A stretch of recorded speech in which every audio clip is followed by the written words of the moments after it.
I'd like to just overwhelm you. No, I'd like to unpack overwhelm and what that means in clinical practice. Overwhelm is a pretty common feeling in clinical practice.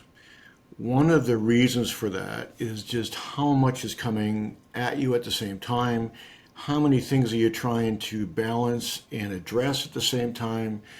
And in the background, us people, humans, seem to still have a limit to how many things we can put in our head at once.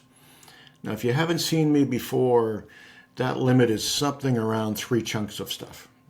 And within those three chunks of stuff, if it's a high stakes moment, sometimes those three chunks of stuff can come down to two things or one thing. But reality is still serving up way more than one, two, or three. No wonder we feel overwhelmed. The problem with the feeling is that it brings us to a behavior and decisions often that are, brittle, habitual, more like cognitive bias has become a bigger deal. It's like I always do it this way, but you wouldn't if you sat down and had a moment and considered the whole situation. When we look at ECG interpretation, that has a lot going on.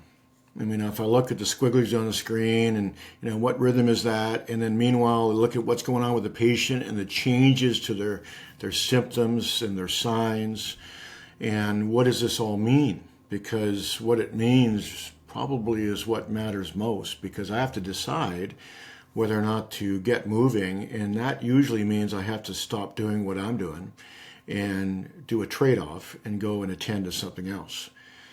Now, in a day, we're pulled in all these different directions, and we make these decisions that almost always are trade-offs. Something that requires my attention that is maybe more important right now for something that has to be at least put on hold, and so I deemed it less important right now.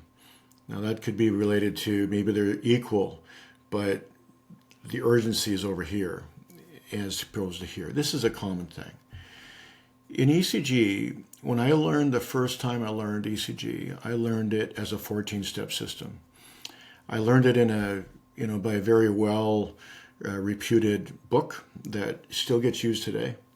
And it is an excellent book. And when I'm sitting down with the book, it works. And it's great to have a system and a list and all that. But in the moment where time is always in a shortage, particularly if you're working in healthcare. Not enough time. That 14-step system doesn't seem to work. So that got me thinking. It's like, is there, could we go to maybe less steps where I can have enough time to do it? And that got the ball rolling a bit. And then we come to realize after reading more about what we're capable of, particularly the work done on working memory, by George Miller a long time ago, and then more recently, in the last 20, 25 years, by Nelson Cowan, that we do have significant limits about how many things we can hold in our brain. And when I came to, it's generally 3 to 4 at most, and then every once in a while we have a few people that maybe can hold on to 5, but I'm going to bet on 3. Then somehow we have to get the system down to 3. And with some considerable work over time and trying it out with generally thousands of people in classes, over the years, and other colleagues teaching as well, we've arrived at a system that really does reduce overwhelm and works in real time in the midst of this busy, busy moment. And what's so, inspiring about it is that the sense of overwhelm seems to go down, and what comes up is a sense of certainty. And some people call it agency, which is really the ability to decide and to act in a fairly informed way. And yes, you've heard, I suspect, these 3 steps as being as simple, heart rate, QRS, and P. But the reality is that is a simple system, but that is not simplistic. That's a very robust approach to not only naming ECG, but also identifying the impacts on blood flow, which of course is a rather important variant in producing energy and sustaining life.